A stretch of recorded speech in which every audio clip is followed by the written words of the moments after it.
You're listening to the School Leadership Reimagined podcast, episode 161, Summer Rewind. How do builders like us make a dramatic difference in the lives of our students in spite of all the obstacles we face? How do you keep your vision for your school from being held hostage by resistant teachers, uncooperative parents, ridiculous district policies, or a lack of time, money, or resources? If you're facing those challenges right now, here's where you'll find the answers, strategies, and actionable tips you need to overcome any obstacle you face. You don't have to wait to make a difference in the lives of the people you serve. You can turn your school into a success story right now with the people and resources you already have. Let's get started.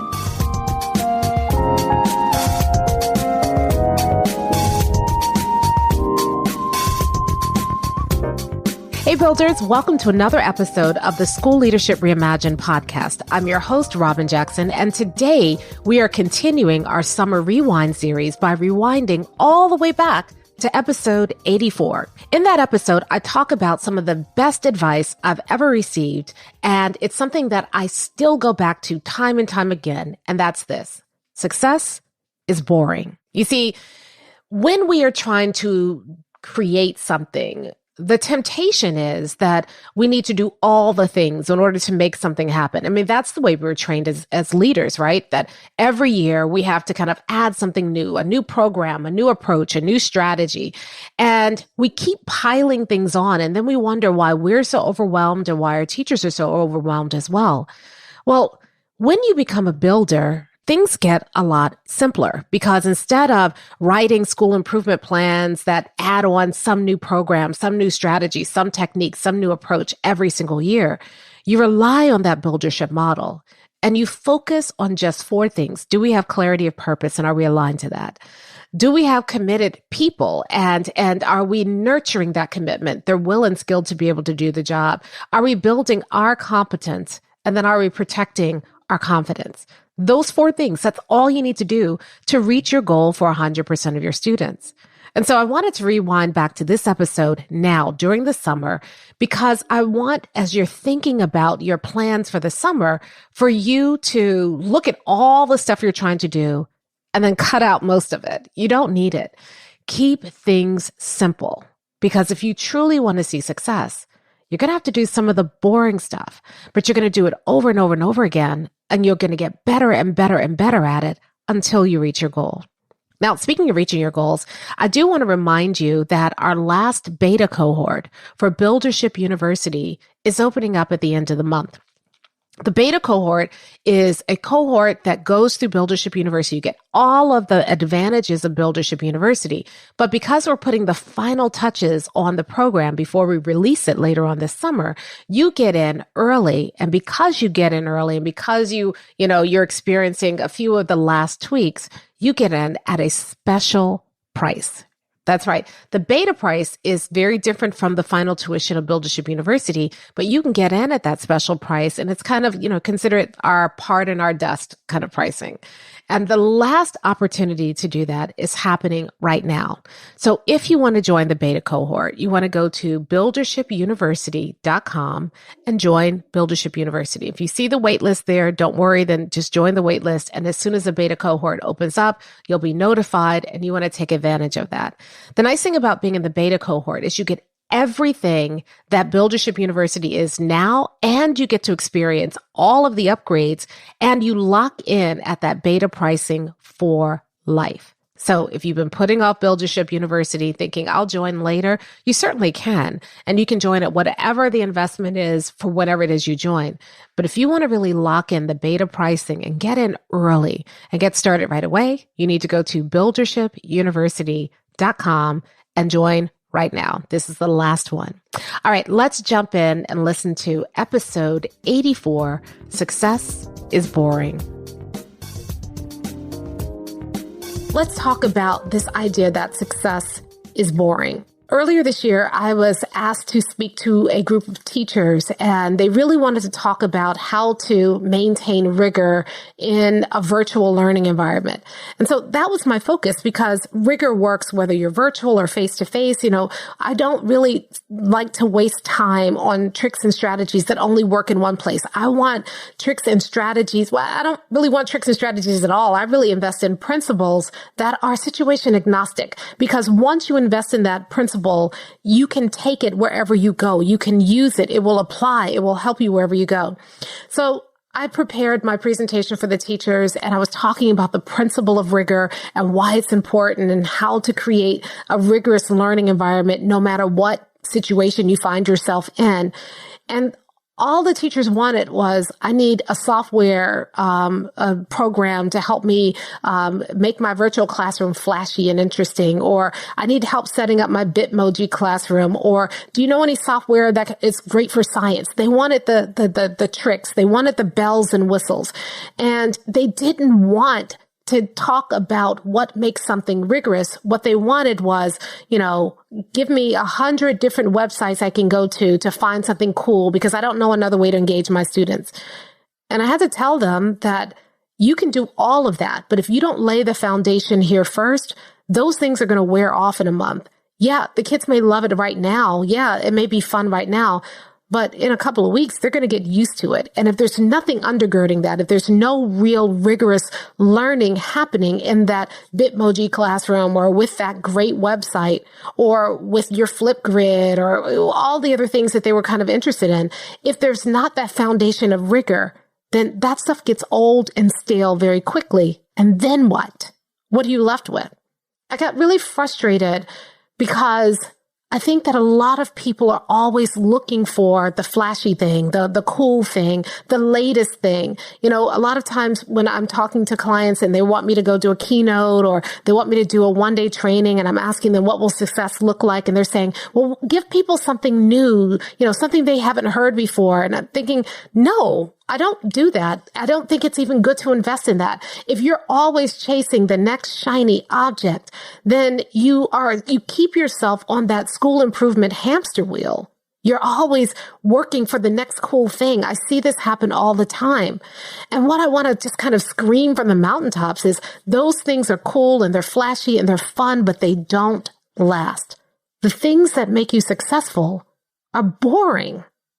I had a mentor once who was working with me when I was first starting Mind Steps, and I was doing the same thing. I was thinking, I gotta listen to the latest guru. I've got to try the latest marketing strategy or sales strategy, or I need to revamp my website. And I was spending all this time on these things that were flashy and fun and superficial, and my business was not thriving.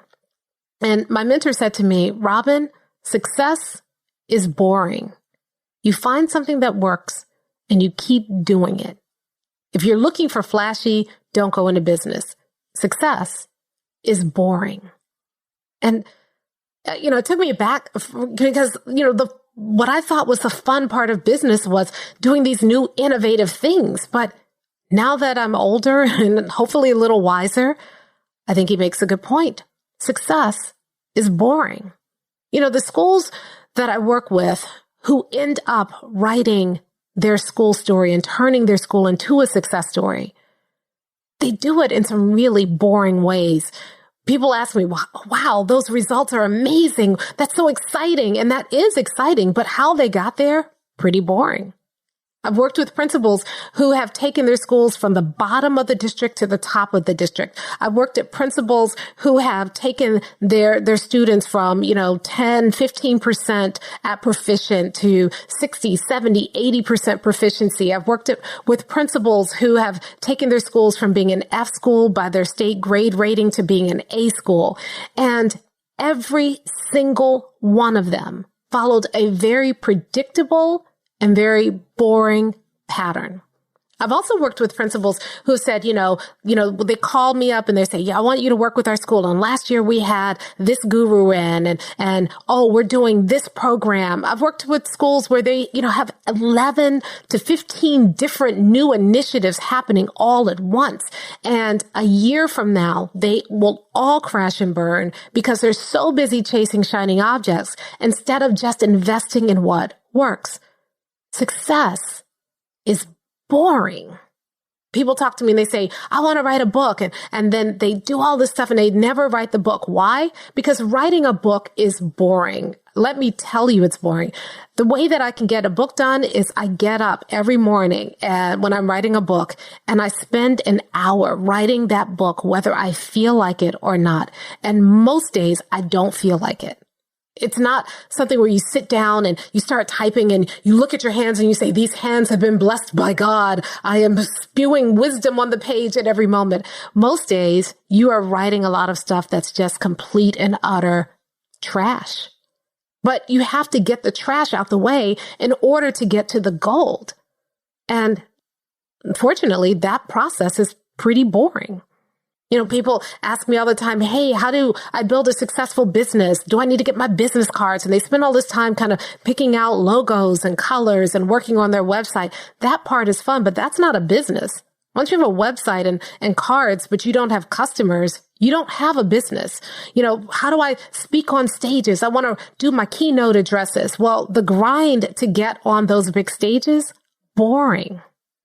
People say, I want to transform my school. They come in, they're new principals. I'm going to come into this school and I'm going to transform this school. And they bring in all these programs and people get overwhelmed and they crash and burn. And then there are people who come into a school and transform the school.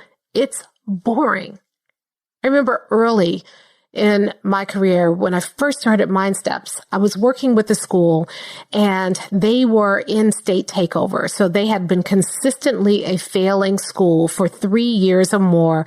And the district had been given mandates to turn it around. They couldn't turn it around. And so the state took over the school and the district was trying to get control back over that school. So the state sent in all these regulators. They replaced the principal and the new principal, the old principal was very charismatic and the new principal was boring. He was one of the most boring people I've ever met, just flat. And he had been an assistant principal in the district before, but the district didn't see him as principal material because he didn't have that charismatic, thing that we think about for a principal. And so he had gone to another district. He had shown himself to be successful in that district as a principal. And so he was being brought back in to take over this school. And the school had so many things wrong. And he just sat down. And when we first started working together, we micro-sliced his school and figured out that they really needed to focus on the rigor of instruction. They had all these other programs. They were AP and IB and PBIS and you name an acronym, ABC. And they had all these programs to try to fix the school and none of it was working. And he said, you know what? We're just going to go back to basics. And they doubled down on rigor. And then his admin team, when they figured out their builder's blueprint, they focused on rigor for instruction. But in terms of which discipline of buildership they wanted to practice, his admin team said, we really need to focus on feedback and support right now. So every admin team meeting, they sat down, they went through their teacher dashboard. Whose classroom have you been in this week? What support did you give that teacher? How is it moving that teacher to more rigorous instruction? Every single week. Week after week after week, that same boring meeting. But mid-year, instruction started to shift. By the end of the year, they had gone from being an F school to being a C school. The following year, they went from being a C school to being an A- school. And he went on to win Principal of the Year for that county and then for the state. Not because he did something flashy, but because he was boring. And I remember sitting there looking at the success that he had with his school and saying, this guy is so boring, but he was doing the right work. And unfortunately, the right work isn't flashy, it's boring. But he was just dogged and consistent about doing the right work. And that's how he turned his school around. It wasn't a flashy program. It was because he was willing to be boring. And since then, I've seen the same story happen time and time again. The people who are the most successful are willing to be boring. They're willing to be consistent. They're willing to really understand what does it take, not the flashy stuff, but what is the fundamental work that needs to be done. And they're willing to continue to do it, even if it's boring. Success is boring. Success means that you have to commit to something. You have to commit to daily habits that over time build success. Success rarely, if ever, comes, lasting success, rarely, if ever, comes when you try to do something flashy, when you try to, do something big, when you lurch from one big program to the next big program. Success happens when you're willing to commit to something boring. So here's some boring things that builders do that contribute to their success. The first thing is that builders create a meeting rhythm. Now, meeting rhythms, every time I introduce them at Builders Lab and I walk people through it, even inside of Buildership University, we're setting up meeting rhythms.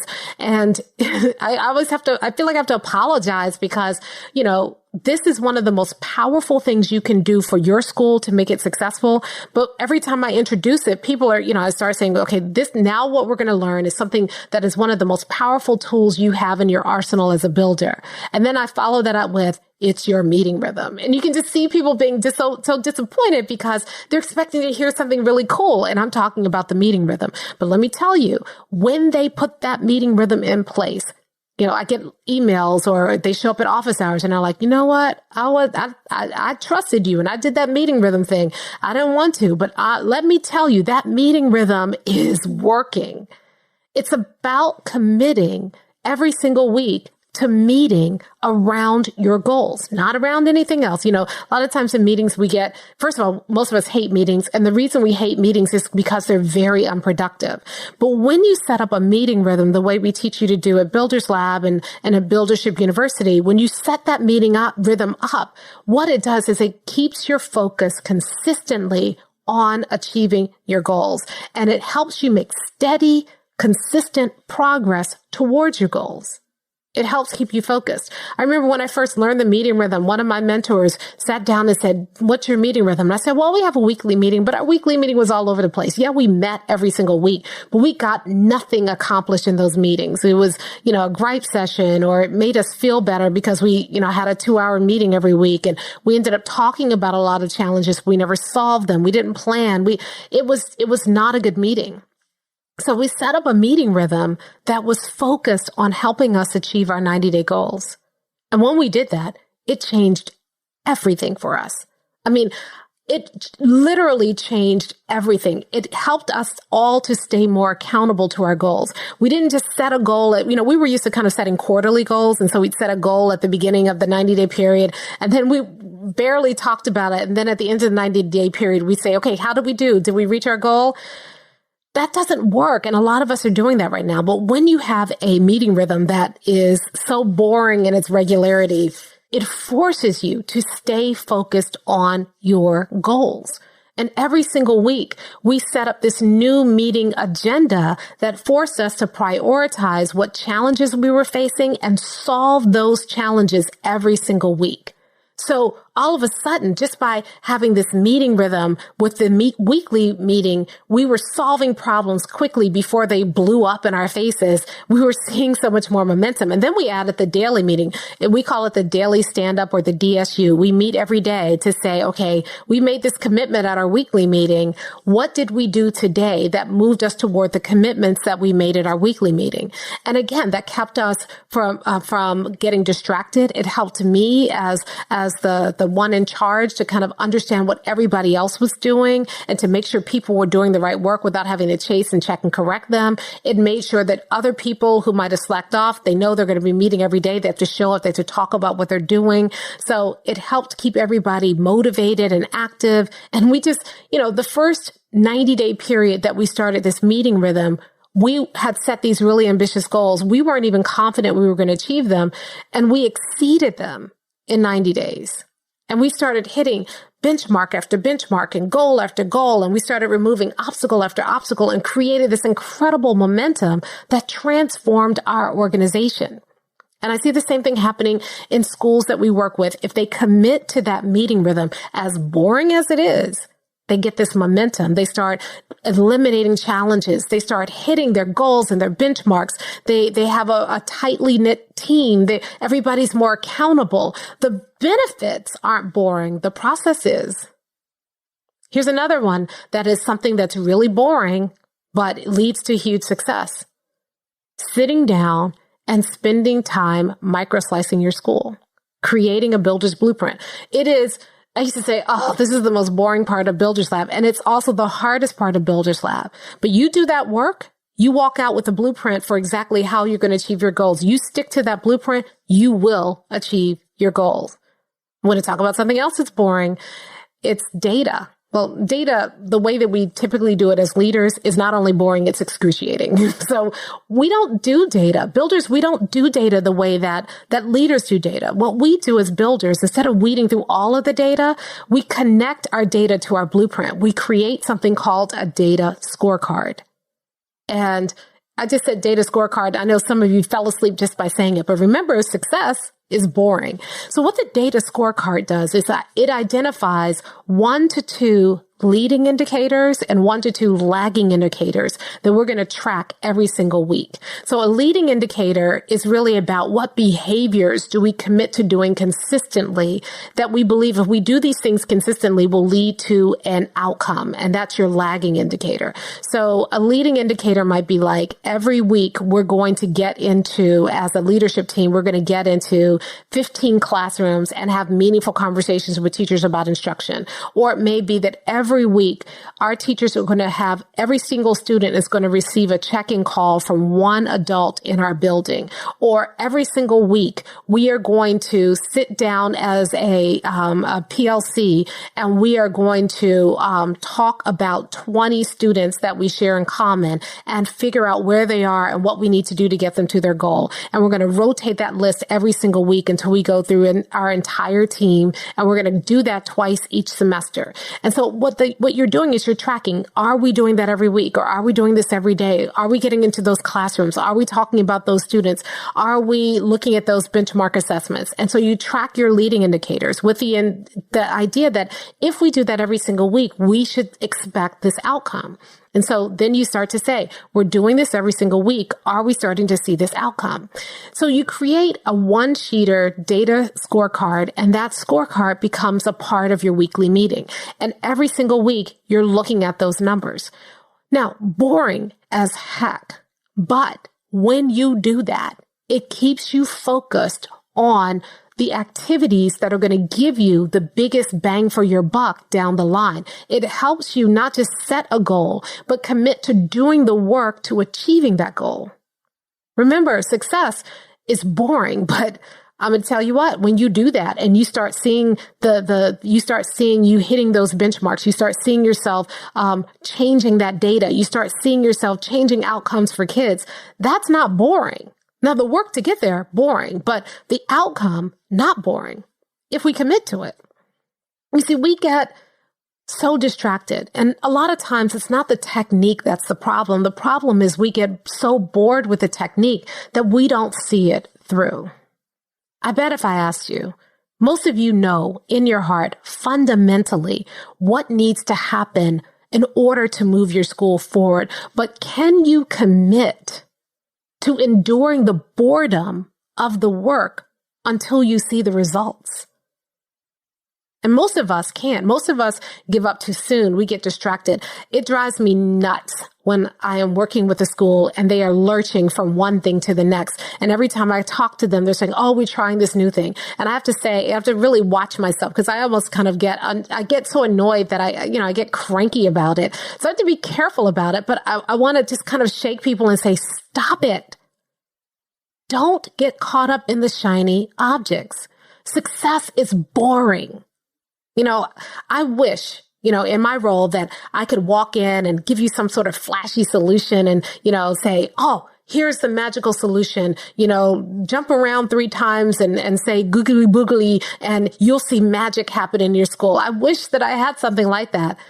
But most of the time, when I come and talk to people, I'm talking to them about the most boring stuff in the world, like a meeting rhythm and a builder's blueprint and a data scorecard and getting into classrooms and having those feedback conversations and creating and monitoring your teacher dashboard. So boring. But if you do that, then you start to tell a success story that is not boring at all. You start to talk about how your scores were in the toilet. And because you did this consistently, now 100% of your students are at proficient or above. Or you start to tell the story about how your graduation rates were just horrible, but now 100% of your students graduate in 4 years with a viable post-secondary option. Or you tell a story about how your students were not successful when they left your school and now 100% of your students are successful. Yeah, getting to success is boring, but the story you start to tell as a result of that boring work, not boring at all. You should hear some of the stories that some of the people who've come to Builders Lab are starting to tell. It gives me goosebumps. But you got to do the boring work. And a lot of people never get to tell that success story because they refuse to submit to the boring part. I don't care what industry you're in. If you talk to successful people and you ask them the secret of their success, if they're being honest, they'll tell you success is boring. So you have to decide, are you going to commit to the boring? Will you allow yourself to just do the boring work? Is it worth it to you to go through that boring work in order to achieve success? You can go continue to chase shiny objects, but I'm here to tell you, a year from now, you're not going to be very far from where you are. And for those of you who already have a good school and you feel stuck between how do I get from being a good school to being a great school, I'm here to tell you it's not going to be some shiny object that gets you there. It's going to be about doing the boring work. In fact, it's a lot harder to get from good to great than it is to get from bad to good because the leap is smaller, the work is more minute. But if you do it, if you commit to the boring part, if you stop chasing the shiny objects and just be good with being boring, the story that you will get to tell won't be boring at all. So this week, I want you to ask yourself, am I willing to commit to the boring in order to be able to tell the exciting success story? Or am I going to continue to chase shiny objects looking for the next best thing, the biggest thrill, the coolest program, and stay stuck on the school improvement hamster wheel for the remainder of my career? The choice is yours. But I hope that you choose to be boring like a builder. That's it for today. I will talk to you next time.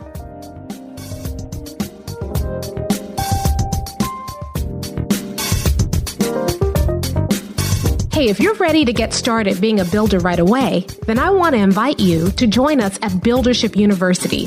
It's our exclusive online community for builders just like you, where you'll be able to get the exact training that you need to turn your school into a success story right now with the people and resources you already have. Inside, you'll find our best online courses, live trainings with me, tons of resources, templates, and exemplars, and monthly live office hours with me, where you can ask me anything and get my help on whatever challenge you're facing right now. If you're tired of hitting obstacle after obstacle and you're sick of tiny little incremental gains each year, if you're ready to make a dramatic difference in your school right now, then you need to join Buildership University. Just go to buildershipuniversity.com and get started writing your school success story today.